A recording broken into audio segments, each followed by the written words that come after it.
หุ่นเผาเนี่ยเปียกบ้านตุยนะหุ่นเตะทับนาลาเตะจงอินบอกทุกเตะมันติดเชียงตุยนะปัสเซนกำมังตัวอัตปาสังโนมิมันเอเตะขานุบากเดลตาไปสับนางนี่นะอาเมนหุ่นเตะเบนิฮาเลลูยาสักยิ่งไปตัวขัดไปอีตัวปัสเซนชุ่มวักินอัตปาขานุบากนี่อามาคำมังตัวทรงเกียนนี่สับนางนี่หุ่นเตะเบนิฮาเลลูยาสักยิ่งไปเป็นประเดี๋ยวขาดนี่ทุ่ม Hallelujah.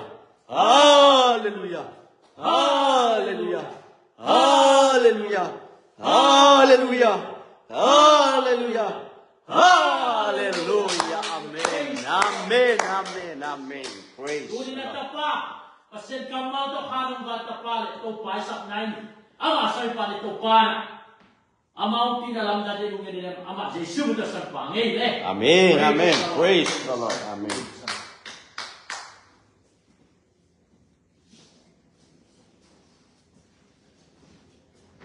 Hallelujah, hallelujah.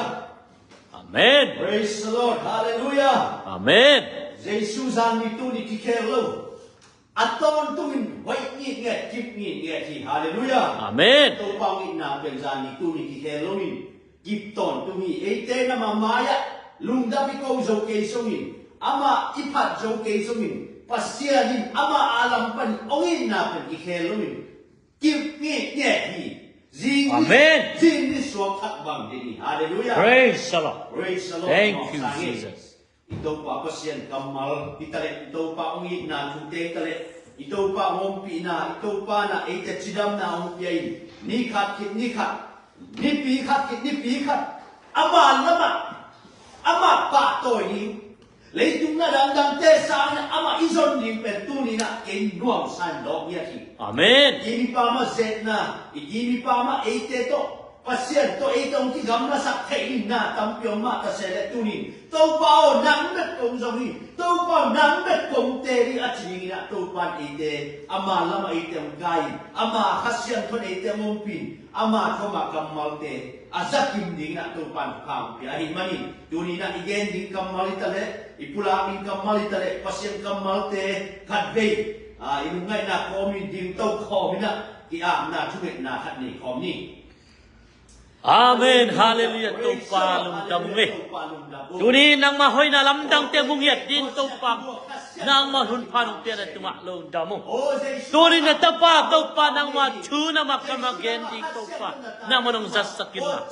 Oh tupa lamdan tupa. Nang machu achuk zo zay lo katay na. Nang matokina sem nang sakit ta. Lung damong tupa no mo. Oh tupa nang mahoy na lamdang te mo sakila. Lung sim kami te hong ito. Sa taong nil sakit na tupa. Nang matupa. Ang ending today tupa sa taong ni. Namin chana na gamza ng sakit. Jesus namin sa tungan. Lebay ko nung tanak kalung sim kem. Kalung tanak nakusok ko siya. Amen. Amen. Amen. Praise the Lord. Praise the Lord. Hallelujah. Amen. Kakasinton tunto pa na umpi na.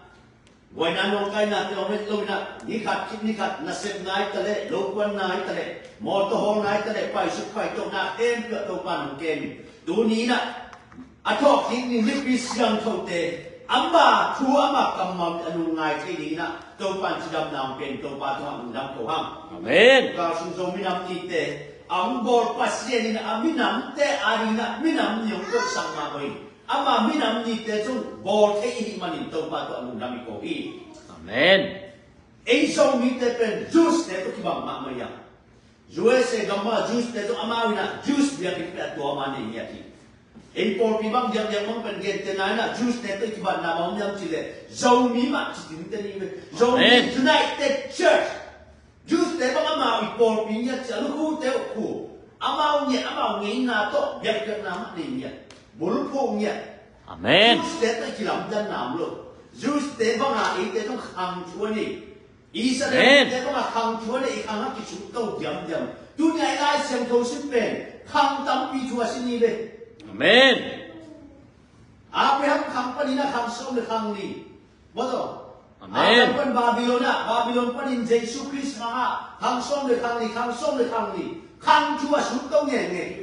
Jesus Christ มีบางอ่ะองค์เปียนนั่นหญิงตั้งเจียงลงเป็นทางส้มและทาง Praise the Lord. เยซูคริสต์ปัจเจียนมีบางอ่ะองค์ไปนั่นหญิงชูกำสังเตนอันนั้นเกนขดชูกำสังเตเลปัจเจียนนั่นเซมเตเลโมเสสทูเกนอิสายาเตทูเกนagain กำมาแต่ต่างตุนนั่นนี่นะเยซูคริสต์เจียงเป็นทางส้มและทางนี้มาดีเรามีแต่ลงตุนนี่ในอีกครั้งตัวสุด Praise the Lord. ตัวอันนี้มันนั่นตุนนี่ปัจเจียนน้องปีนะตุนนี่นะเอเตจอิสราเอลเตมะไว้นะอีกครั้งนี้อาครั้งนี้นะมินติตามินอาครั้งนี้ครั้งช่วยสุดาอาครั้งนี้นะโจกัมปันเปียงินไว้ปันอินโยมาไว้ปันอินเปียงโจนี่นะตุนนี่นะอาครั้งนี้นะตุนนี่นะอีกครั้งช่วยสุดเทียม Amen. ตุนนี่นะอีมินามนี่แต่จงน้อมตะกินบอลที่โจกัมเล็กมุดกำตัวมักกำเวลาไปโคลซึ่งกำมักเตะทะเลทำตัวนี้นะโจมีเตเป็นโยมนะโจมีน้ำนี่โจมี national day สวมจะตะกินอาจิเทียผู้หลักที่เตยอุ่นขัดลายนะพอกุมปีนะโจมีจิดินนั่นเลยโจไล่โจเป้าเตชิงดินนั่นเลยองค์ฮักกันสักมาตะเสนนี้นะอีเป้าอีห้ามอีเงี้ยนาเตอปีจึงสักนี้ตัวเตตัวโตปามินทำสักนี้นะตัวปานไอเตเลยตุ้มมุนกำตัวมังแค่นี้องค์แค่นี้นะมุนตัวองค์ตุ้งสักไอมานี่ตัวเป็นตัวไปเด็กนะตัวไปนะมันสักนาฮีตัวปานอามาโบสัมมินำเตเป็นตัวบางนะองค์ก็บอกเลยอาโบสัมมินำเตนะอันนี้นะอาเป้าห้ามเตตัวโบปาก็เสร็จเป็นอามินทางสักนี้นะตัวนี้ไอเตเป็นเปลวมุนที่มองเทซาอินยมนัดเชื้อตาองค์โบก็เสร็จมินทางสักกายมนัดเชื้อตาองค์โบมินำเตเป็นมินำมินาเตเป็นอัตโตยสังนี้อารามตัวนี้อักิดนนี้อักิอิดอักิกุมขัดอินโซมีเตอี Amen. ตัวปันฟังเป็นยตา Praise the น่ว Lord. งสายนี่ตัวนี้นะบางครั้งยังเจริญตัวนี้นะตัวปังนี้นะทูดงไงยิ่งอีมันนี่ Amen. ไอ้สังทูมุดนี้มุดชุบกงเตลสุกะไอ้ตัวนั้นเย็นทิบางนี่นะไอ้ตัวปังนี้นะทูเละไอ้ตัวป้าอมปีนะทูเตเย็นรวมพี่น้อง Amen. อามาใส่อุนาอินกำตัดนาจิตลุยกว่ามาอุมินาอีกำตัดกี่เละอิวนาเป็นอาชีพอุปนาองค์ลงปินกำตัดนาอมเชลวะตัวนี้นะพอริบังจีเจมิบังจีเกมเขาอุปนาคงรักนี้กำตัดนาตกสินะอันนั้นเกมมากกว่าตัวนี้นะ Amen. อุปนาอินกำตัดนาอุปนาตกกำตัดนาจีเป็นตัวนี้นะมีตั้มปีตะกินจอกเกนเสียตั้มปีตะกินจอกเกนสายซาที่มาแต่เสด็จตัวนี้นะเกย์มากไหมนะกระทั่งนาเล่เกย์มากอินะตัวนี้ปัสเซนกำมาลงไงpasien ongi dan pasien ini ongi dan imo na pani na ong mai sakit imo na pani ong hot khiat dan mo de lo wa hong chat te dan chu te tu ni na ki kum no mi na Amen. Praise the Lord. marka alien som le bu anel som le bu la sang tho te len kho mi na thang be ala ni Amen. ma ku alien som le bu anel som le bu lungdam na tu omin tui akipum mi pe maตัวยักษ์ภูมิเป๊ะเป๊ะอินหดเขียนนางหนักดีงา Amen. โลมีเป๊ะเป๊ะอินหมอสักนาทัวร์งี้อุบี Praise the Hallelujah. Lord. Amen. สิ่งแค่ปัสยันกำมาลีนะอีตันจะได้ยินทุกทางไปตาเห Amen. ลุงดำนาทุกอิจิเป็นตุนิบางยังลุงดำนาทุกอิจิเป็นตุนินะตัวกำมาง่ายสุดยังลุงดำนาทุกอิจิเป็นตุนิเยซูคริสต์ลุงดำนาทุกเยซูคริสต์องค์ตัดนาทุกไอ้นี่ Amen. ตัวเยซูคริสต์ทรงตั้งนาทูตัวเยซูคริสต์อินตัวอิวนาโตตัวอีกิภูมิเสียงนี่นะ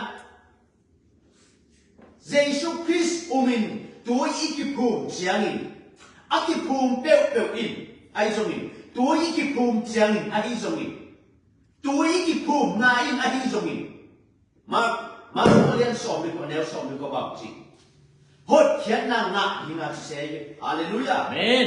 ลาเตเลียนนี่โอ้ยนี่โลลาเตเลียนนี่โลsorry แต่อเลียนเนี่ยแนวส่งทุ่มเลียนนะปีตายนะเกณฑ์มาสักบังจีโน้ตเต็นน้ำหมอกน้าองค์ที่ไม่เขียนน้ำหมอกน้าองค์ที่ไม่สักเทนั่นนี่หดเขียนนางนั่งนั่นนี่หุ่นเยซูคริสต์มีตัวสเต็กเด็กไอ้มาอเลียนส่งเลยอันแนวส่งเลยซึ่งตัดเจนะตุนีนะบังมุยังจีเลยลุงดำนาทูอุมินลุงดันนาทุนนาอุบเล่ตัวนี้นะอุมินสิเด็กแต่ใครเว้ Hallelujah. Amen. Lung dam na thu iu le umina tu ikipum le tu ni na hot khian na nga ni ya. Amen. Ikipum peu hot khian na nga ni. Amen. Tua hot khian na nga thei na ni na iu na to ni thei lo wa gam ta na ki sami. Amen. Umin izui ta te gam ta na ya. Imo na te mai thei na ni na Jesus Christ ni to ikipum ko ni. Amen. Pi tai na so ta alien ni aneu som tum le yen na namo nau ong ki mai sak thei na ni hot khian na na nga thei na ni mun Jesus Christ ni to tu ikipum chia tu tua ile pasien pia khong pasien ai tong pe khong mil ve u te nau te Amen. ei lam pa ni na pasien ni na ama lam pa ei dan ong pe khong a ai zongin pasien a lam pa ni pasien a pa ni na pia khong om lo wa pasien ma men ana thua ka hi Amen. na te ei te ani na hi zeni Praise the Lord. Umim chi na tu ni na umim chi yu na to ban tung a ki tung ding hi pa lo chin hian na bang ten ne yam ichi na ina na chi na na tu ni na ban tu tum na ni na bang ten se yam na chi bang ten ei te hot khian nang pe thei di yam na chi ei te bang chu ban pasien te ong tum thei di yam tu ni na ne chi siao na to lung wang le ha Milim bete suam tum bete pasien bor sa na atuam a khut siam te na borin a bia te u jong pasien ong pai ki chana o dei su nge chiao le a suak ta diam chok ta lo di ni tu ni na ma ko len so du anel so le bu na sim chen ba mu yam chi le lung dam na thu min tu ya ki pu pe win hot chen na nga ni na a ki pu lo Amen. mai mo sa na Praise the Lord. tu ni na lung dam na thu umin tu ki pu na ina tu ni hot chen nai na na ni mo sang nai thong lo na ni pan na tu ni na hot chen nai na chen na ni na hi lung dam na tu Jesus Christ mi to ki tu pu na ina i mo na te ma na ni ka ni hallelujah Amen. hallelujah Amen. praise the Hallelujah. Lord hallelujah Amen. Praise. mo sang na tu ni na zo hang sunga bang ji zo hang sunga jong na ge ni lung dam na thu ông độ bên mộ sắc na thu mình Abraham xuân cái y thế này đi na tu đi na atapa Jesus Christ du cố đi cố tên nào thế ý mộ na thế mai đi na Jesus Christ tu đi na isan cố là gì Amen. mộ na ít chỉ mộ na ít chua mộ na ít bằng yam chỉ tu đi na khi ngày sinh đi à ấy thế bên lúa sum mộ na Adam pa na mo na te pa ni iswa ta khay na din na tu ni na Jesus asisan tong tan Jesus to Satan na sen na kem to ong zo sa ka Amen. Siya pa tu ni na nin ka ni khay siya na tu ni na Jesus Christ isan ni na isan lo din inun ka na iken tel khay siya na tu ni na to mo na ai ming te na ken tel te na ine kin a kipan imo na le ine ma a ilua su mo na te panai so ta khen Jesus no hon kia Jesus san kip chena sia le pai te na te pen ipel ni inu sia ding din mun ni Amen. por khat te na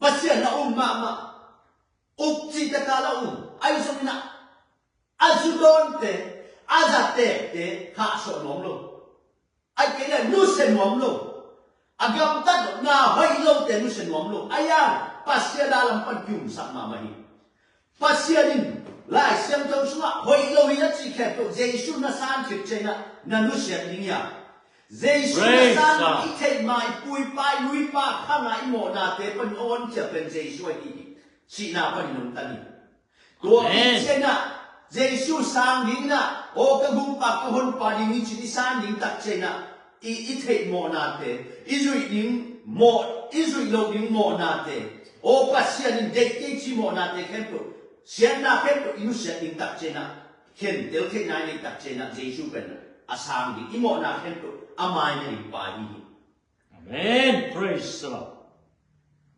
ki tui phum na tu na pi tan ba mo ge ngam chi lo te na te ki tui phumin gup na na ma ni chi ong ka ma salwa nau le ki tui phum ding chong ka zo hi mi po khat ten dek ka ina mi po khat ten ki tui phum na to bum na ki na ki chi zeu zeu ka hi ki tui phum na pasien ong ka akam malak pasien gen masalwa ai zomi tui phum na pen tu ni na ki phamoni Amen. na na Hallelujah. nga na din hot khian na nga thei na ding na pita ina van tum to tang ahon na hi hallelujah Amen. van tum to tang ahon na na ami Israel te tum athu piakin Israel mi khen pro namo na ong ki mai sak thei na ding namo na te ki si ki kula Jesus Christ min to ki kui ko min ste te Amen. hallelujah Amen. hallelujah Amen. tuai manina tu ni na hi Jesus pen tu ni te hon ki nga hi Praise God. na tu umin tu ikipu male umina ikipu male imo na te mai hot kia na nga dia Amen. Hallelujah. anung zui iswa te na dina ama nung zui iswa te na dina ke ma min pao la mina ste te kai ke ma min pao la mina nange tu le che ke Jesus Amen.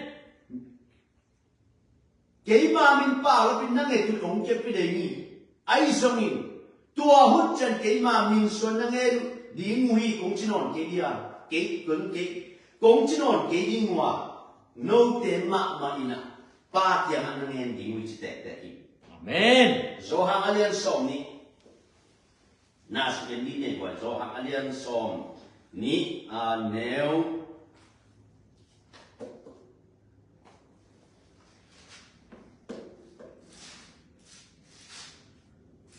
do alien som ni aneu som chúng lấy khát nãy nhé mà có alien som lấy cũng aneu som lấy cũng na lung đâm na chúng umin túi ác phum bẹo kun hot khen na na đi ngà ác phum lâu bẹo bẹo min mọ sang na có đến chỉ lại xem thâu bên kia tu cắt chỉ mong bẹo mà rồi lại xem thâu bên kia bẹo chỉ mong bẹo mà rồi hallelujah do hàng alien som ni aneu som chúng lấy khát na hi lại nu sunga aki yep thu de pen hi lai musunga aki yep thu de pen Jesu pasien tapa Christ adi na thu na up the na ding un na up the na ding un le ama min hangin tua up na to nun ta na nga the na ding u de na to aki yep adi che Amen. Praise the Lord. Hallelujah.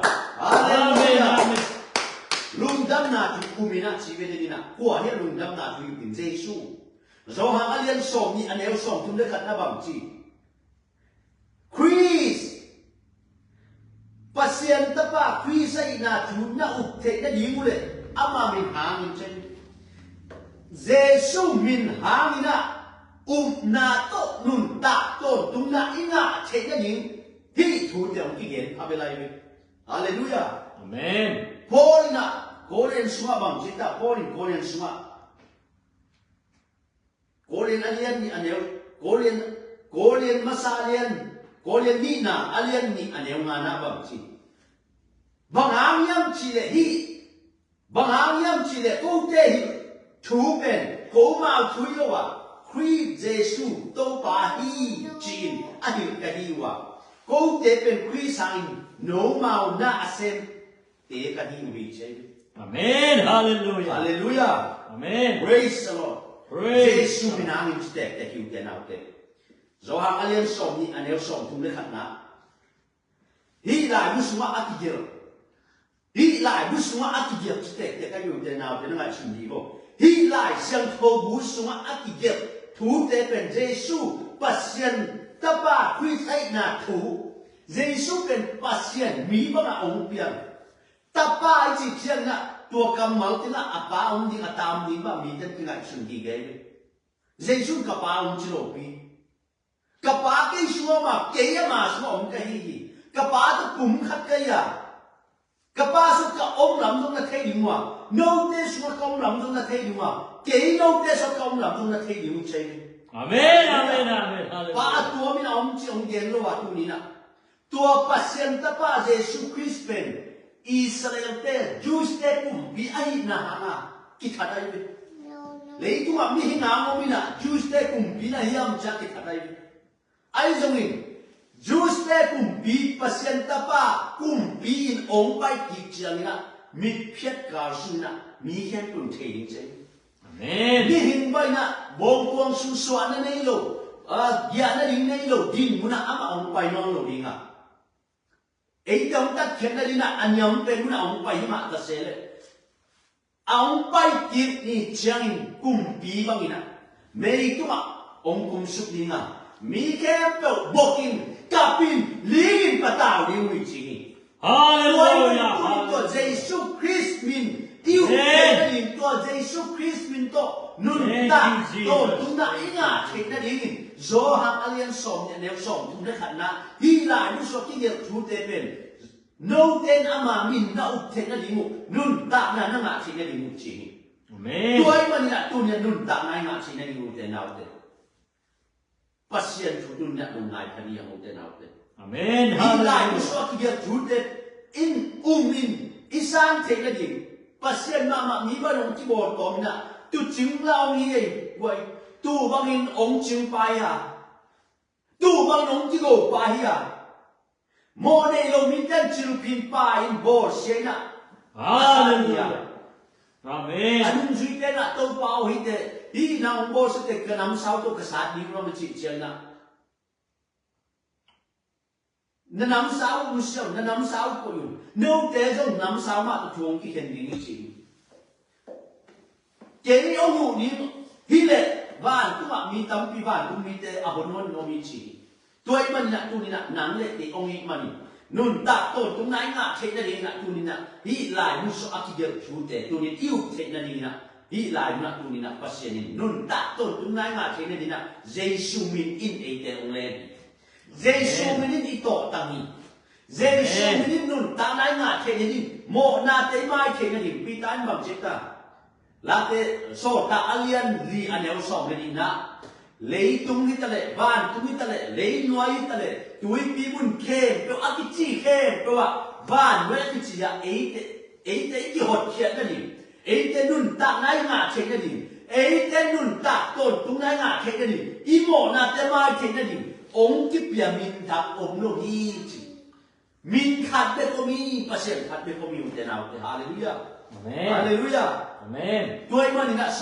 ตาอาเลียนเดียนเอลสองนี่นะบ้านตุ้งบ้านไม่ที่จะไอ้เด็กจุดเชียนนั่นมินนะองค์โลกีนะสิ Amen. Praise the Lord. อีโมนาเตมาเชียนนั่นมินขัดเบโกมีด้วยมันนี่นะที่ตุยพุ่งนาเป็นกิสัมโซตาส่วนนุ่งจิตเตนะสินะที่ตุยพุ่งนาเป็นมุนตำเปียวมีโมนาที่มาสักปากกิสีกินตุยที่พุ่งมีปาเป็นตุนี่นะอาหมพม่ามันอิสาเลตุยที่พุ่งเดียงแต่ปตายมันปากกิสีกินอาปาเทียนะอาจจะกินเชนอาปาลุงดำวัวที่อุเทนเอาเตที่เป็นเจสุเทเตนาสักทีนังต้องกิสีกินตุนี่นะอีปาเทียนะเจสุมินโตโมยไงมีโมมีเขียนนี่ไงนะจริงนี่โมเก่งโมนาเนเก่งทุ่งรวยโมนาเนเก่งที่คุยพุ่งต้องกิสัมเก่งนะจริงตุนี่นะปัสเซียนจอแกมาสวกสักทีเตโมเก่งตุนี่มีเพียงทักินอีจีโตตุนี่นะโมนามาเลยตัวไปนะเสียนกำมาลายเสียนตัวองค์ลุยนังทุ่มรัวเจนโมนามาจีบองลุย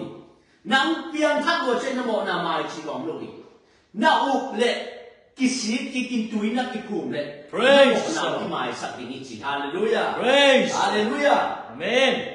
โซฮังมาซาเลียนขัดอันเอวเดียกวานาอักบังเชียมจีเละโมนากันเองก็ฮีอิจิเละเอเตอักิเลแค่นี้ฮะเอเตอัตุตักโลฮีเจเละ Hallelujah. Hallelujah.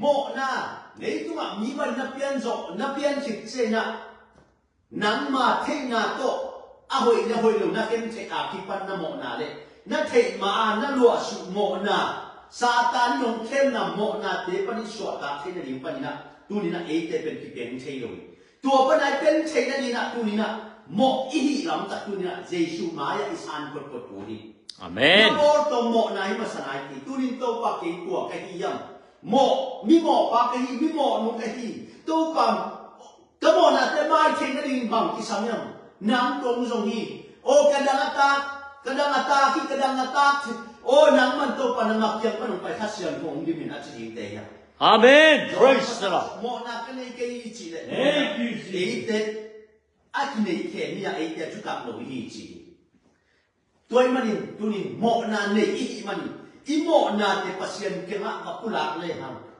o to pa Jesu nang ma kamo na khem to ong mai sak pa hi te nun ta na ka nga the na ni nun ta ton tu na ka nga the na to pa nang na sa san to ong tan kya nang ma min to mo mai na lai tu ni na tiang kong zo ni chi na kapulak le ham I pasien pe ni ki in dikin ong sangin ama lung labi Amen. Kapatay man pa apani sa ken pekto.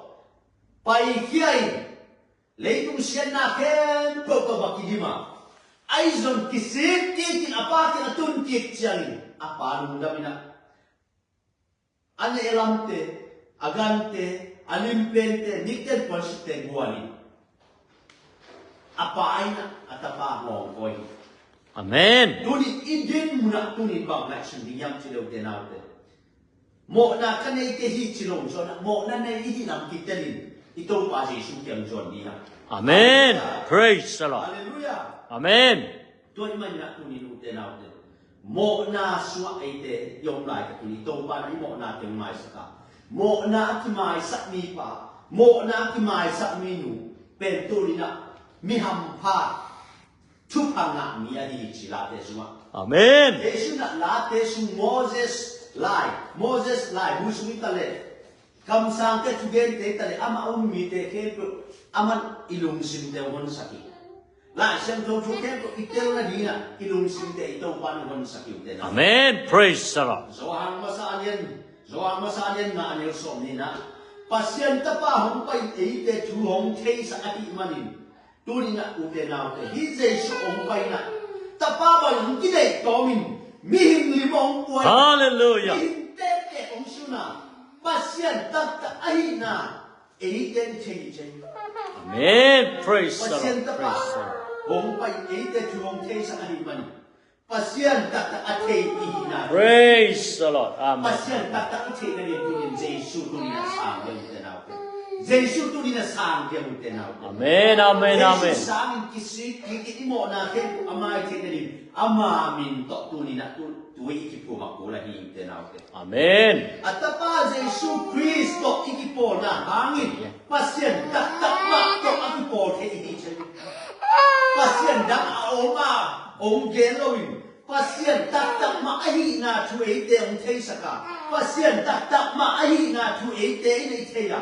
Pasyan tatakma ahi na tutun na ipoki. Amen. Ik pasyan to atuam na kipo te ikiya. Pasyan akibutay lo pasyan pen. Mu te ong pai na, mu te ong inas, mihin. At pa Jesu Kristo kiching na ito tenaute. Amen. Hallelujah. Amen. Kaya umun kaya suwa pao ni sisiyaw ay akichin na tuwa ito tenaute. Pa tuwa min ho nang pao ni, wow wakapian na pao ni, o paong solo ni, at tuwa min silo na. Turin pa kaya suwa mi. Umla kaya kahut maponte, kapang piponte longin. Along taksen bangsi. Katong pali kapasyan o nagsteste yung natin. Amen. Hallelujah. Tua Jesu pen pasyan tak mahiya. Nun tak ton dung na apetay ahihi. Amen. Hallelujah. Praise the Lord. Maku lian sobi ko na sobi ko na bangsi ta.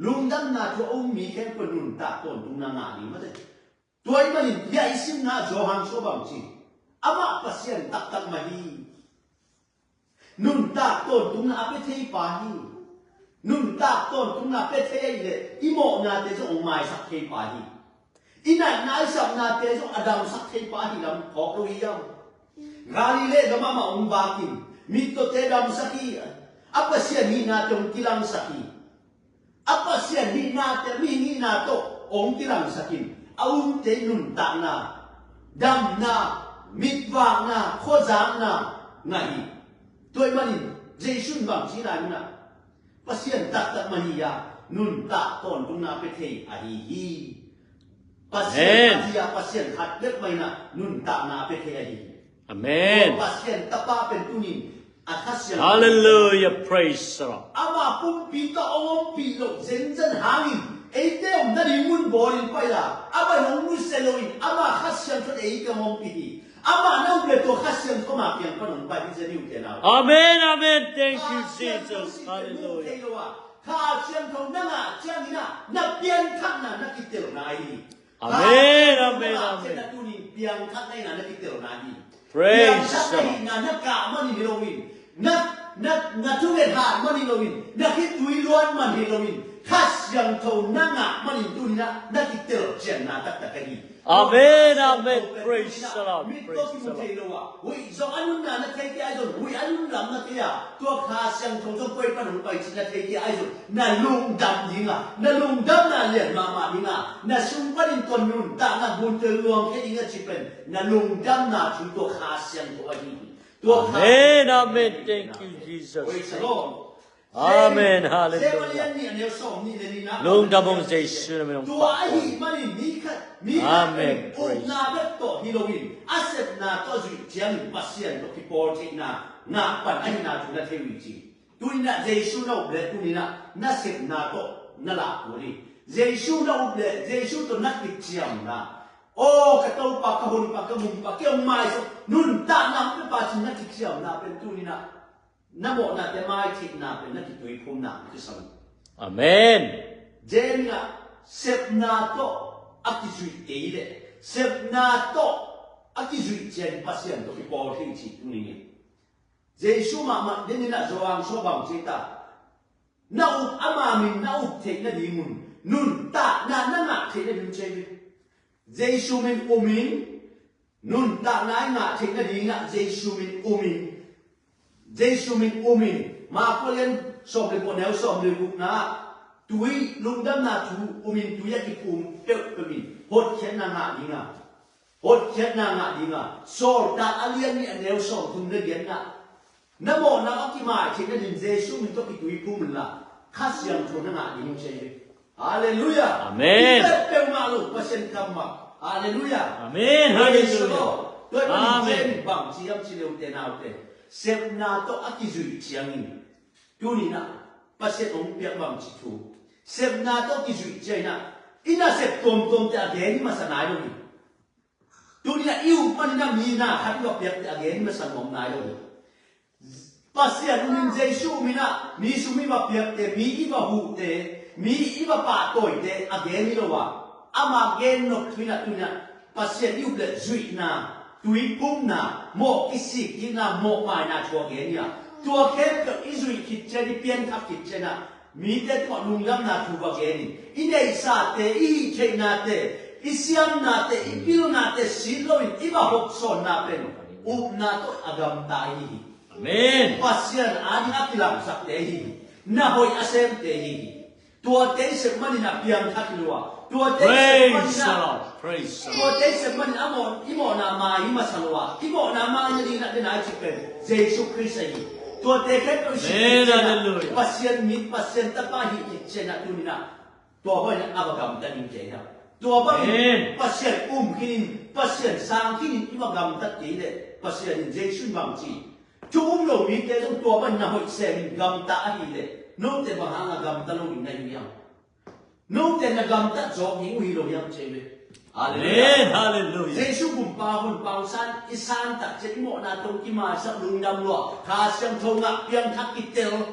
I hi ki che na tu ni na I hi sa ini sa te I hi te na be to tu ni na ama ani na se mi ama na tham sa ni te ya Amen. tua bang I hi ke ya le pasien na jo a hem pasien a no pasien jo again sa so I hi hallelujah Amen. tu ni nak pasien jo kem sak lu na pasien jo gen sak lu tu ni na igam tat na to iu na anak akilan sak ni te ya Amen. ka kitu ka lu hiu te na te Hallelujah. na to ki zui chen pasien to ki po te na tu ni pasien to ki po te na di na bang cinta isian tho phot ko ni imo na ilo su mo na te pa ni na I che mo na te nu se nu amin ilo su mo na te ma yin I che mo na te to ki ken na ni na tu ni na Jesu ki ti jot ko ni Jesu ki jot ko ni mi por khat te na chu nge min kap ke ina tua che china piang thak ki sakari pian thak na tak tak ina tu ni na khasyang twin na ข้าเสียงทวินันตัวเตจงปันปุริ Amen. ข้าเสียงทวิน Hallelujah. มีแค่ตัวหน้ายิงอเปลมหิลายเสียงทวินมีแค่ตัว Praise God. อาคมินอเปียกนี่จะนี่นัดตัวนัดอาจจะกินโนลวินตัวข้าเสียงทวินโอ้ยิงยิงเสียงข้าเสียงตัวอมนุ่มที่เราว่าโปรข้าจะสั่งที่เราข้าเสียงทวินมีแค่ผู้บริเปียกคงนี่ลุงสิ Amen. Amen. Amen. Glory to God. Praise โอ God. เลนี่นะอาเลียนทุกแนวส่งในสักอีนะฮิลายมุนะตัวป้าจิเป็นข้าเสียงตัวยาตัวป้าข้าเสียงตัวอมนักเก็บเปว่าสวดตามนามิจิอีตัวป้าเป็นข้าเสียงตัวป้าเสียงนี่ข้าอี Glory to ตัว God. ข้าอีแต่ตัวลงคอมีตัวข้าพิมุเทโลมีบ้านมีเพียงตัวมีให้นาเป็นหมอนาเป็นตัวองค์ตั้งเฉย Amen. Praise อี God. สายะเป็นนักเรียนคนนาตัวป้าองค์ไปดีงานนั่นหมอนาตัวมาสักดีมิสิเตโทสักินมิพักเตดำสักินมิตโตเตขัวมุสักินะบิลมองเตขัวจะสักดินะสิเป็นองค์ตังตุนะเยซูคริสต์เยซูคริสต์กาลิเลกละมองบักินปัสเซียนคำมัลคำสังเตเกลเฮียเต็มตัว Praise เซนอัลจอกพิจยังอินังเลที่อารีนะเยรูซาเล็มกามะกิบอลเซนนาชัวกินกิทัดอารี Praise God. เยรูซาเล็มโลอะปัสเซียนตะปะอาศิดินกิโลมโลอะเยรูซาเล็มอะอาศิดินเป็นปัสเซียนอาเซสไอจินามาเป็นเยรูซาเล็มละมันไม่น่าไปเลย Amen. Amen. Amen. ตรงนี้นะเยซูเป็นที่อารีอามาเลยตัวกุมปีบังอินเลยตัวกินยำเค็มลงไปนะลายเส้นตรงช่วยสิ่งเจนะตัวหันแค่นี้จูสเตกุมปีอะไรเลยจูสเตเลยตัวมีแค่ตัวหมดนะเป็นอาหารเคียอาหารแค่นี้ป่ะกุมปีบังไปในตัวเกนุเจนะพอเขาเต้นเลยตัวกุมปีด้านไหนสุนการี Praise กุมปี God. เกนลงนาเลยบ้านกุมปีเกนลงนาตัวมันมีเลยตัวกุมปีรูปกุมปีรูปกุมปีกุมปีตัวมงเอากุมปีตัวมงไอ้ส่วนเจสุเป็นเลยตุงกุมปีอเกนน้อมพี่น้องนี่บ้านตุงกุมปีขากุม Praise the Lord. Praise สวย the ไหม Lord. นังกุมปีน่ะยามอจิตเจนะเจสุบางทีโน้ตเต้นตัวมันนุ่งจิ๋วเจวินัง Amen. จูสเต้กุมปีน่ะยามจูสเต้กุมปีว่ารูปกุมปีชิมโลก็กุมปีดังกันไอ้ที่วินังกุมปีเอเตเจวิกุมปีจีน่าสมัครเลยตุงกุมปีมาเลยตุงอุปมาบ้านตุงกุมปีมีไอ้ส่วน Amen. นั่นเตลโลตัวกุมพีนั่นเตลโลวะฮิมันนั่นขัดวะนั่นบอลเสียวะ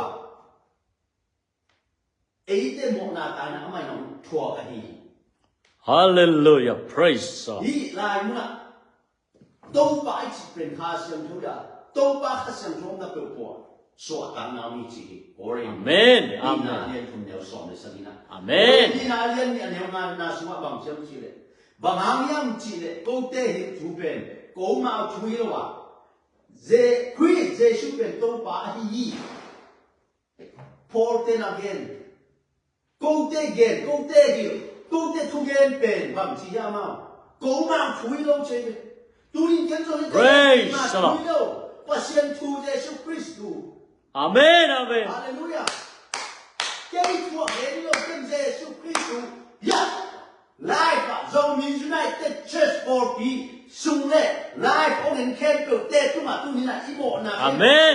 Amen. ฮอดแค่นั้นอะแค่นี้ไอ้เจ้าตัวเห็นลงไอ้เจ้าอันแค่เห็นป่าไอ้เจ้านุ่นตาต้นตุ้งน้ำเป็นยิงป่าเจสุคริสต์ว่าเห็นนี่อยู่ Hallelujah. Hallelujah. อีไล Praise. น์นะบางทีกูเตะบางหางยังจีเลยกูเตะฮิลทูเป็นกูมาช่วยแล้ววะคริสเจสุเป็นตัวป่าฮีตัวนี้คริสเจสุเป็นตัวป่าฮีใช่ Amen. Amen. Amen. จี Thank น you. ฮิล Jesus. ใช่ว่ากูเตะเป็นคริสหางโนมาหน้าเซมเตะกันอยู่ใช่เป็นนุ่งจุดเตะ Hallelujah. นุ่งเตะนาวเตะอีตัวป่าจะตัวมีนมโลหิ Praise the Lord. นุ่งจุดเตะที่บอร์เสียฮีสตีเวนจงที่บอร์เสียฮีเจสุอะไรเหรอป้าต่างดินะมาเจ็ดไอ้ส่วนน่ะสตีเวนไอ้ส่วนน่ะอาคิเตอร์ออกมาตัวเตละกะอบอร์เสียสาดตัวจงตามปีกับผมอีอามาเอาเตนะเจสุคริสต์เป็นมิตรมุยอัดกัตเตลโลทู again ฮิโล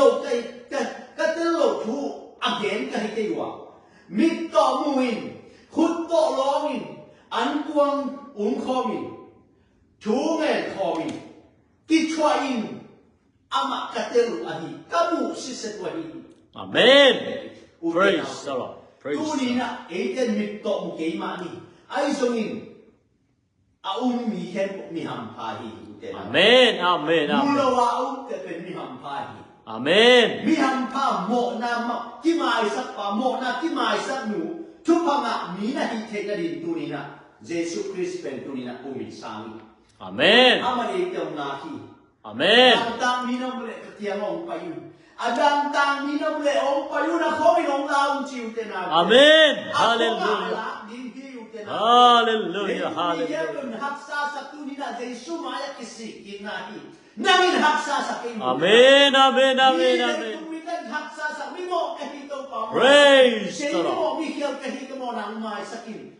Hallelujah. Hallelujah. Hallelujah. Amen.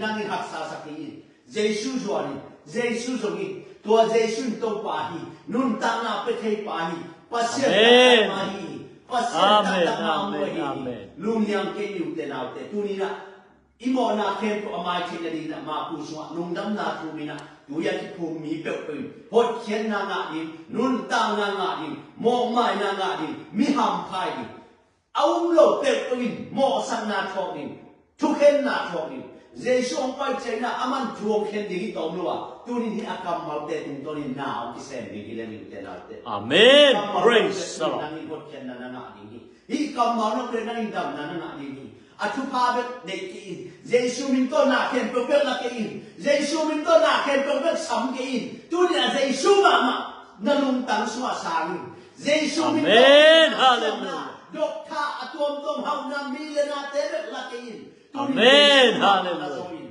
Jesu atu pasan tu ni Jesu sang don ci tu ni na abekian kon yang tena. Amen. Praise Lung the Lord. dami tu tena tu ni na. Na to set na to juna. Ichi tu ni na. Amen. Tuhan masalah nak tu ni nak pasien kamu. Tele pasien tu ikikala na tu seti ngoma. Uyu kitchen nak leitung mite ilomi bori kimi pama por ke tom bei pung yu na sua iset di ngoma. To te kem tu ni nak pasien amina than na ding pasien gam asai na ding le. Pasien tu kilem the na ding. Mimo te pasien tu kilem the na ding pasien ni te ngaki. Amen. Mo na alet sem chen pasien ungit na lian sem mi. Leitung natin panina kikhelin nusya ina pasenungin na yan sa liyong tenaw. Amen. Hallelujah. Tuan man nung tenaw te. Luka liyan song. Ni na suma itong tuwabang mahi. Amamin na upule. Na upte na liyo na chihi. Aung mikan po Jesu na. Kamsante gente. Mo sila yate. Late sute. At tel te. At te na liyo na. Alun siyong kami teo ng sakit si Jesu. Amen. Jesu nang let Jesu ikami teo ng sakit nga. Nang let Jesu tunin na inuntang na so to Jesu nung makahinga. Imo natin kaya kung manton kung nuntang na umpia paahin na tunin na ete so anunta sa niya. Amen. Nang let kaya tunin na daw para makasan niya. Inuntang na so ako'y kuya yung dyan. Pasyan kong kigam na sakit din at huwag tong nakampyong din nga. Pasyan kong kigam na sakit din na Ide, leitung natin kali atom tom sulit pa ite kali na kampiyon din nga. Ay isawin, tuli na, giya na din anelo, na din ko na din anelo, tuli na pasyenta papen. Nung lamhay san jong tuli na, may lamman o sana tuli ti Jesu, anong zuliham. Amen. Sete kenta din tuli na, kituy pum na, Jesu minto mo may na, nunta na nga na, nakituy pum kele mo sa na chokning si Praise the Lord. Praise the Lord. Nang maklay siyang simin to para nakihiya na sa nila nunin hatbay ta kipiyal kihan to niyang. Amen. Hallelujah. Amen. Praise the Lord. Praise the Lord. Kasiyang ko na sa amin. Biyak na ipin kasiyang to to ang kin nga hihi. Amen. Kasiyang to nung pew let to nina akisang pen na dangong luwa to pa ka hihi. Amen. Amen. Amen.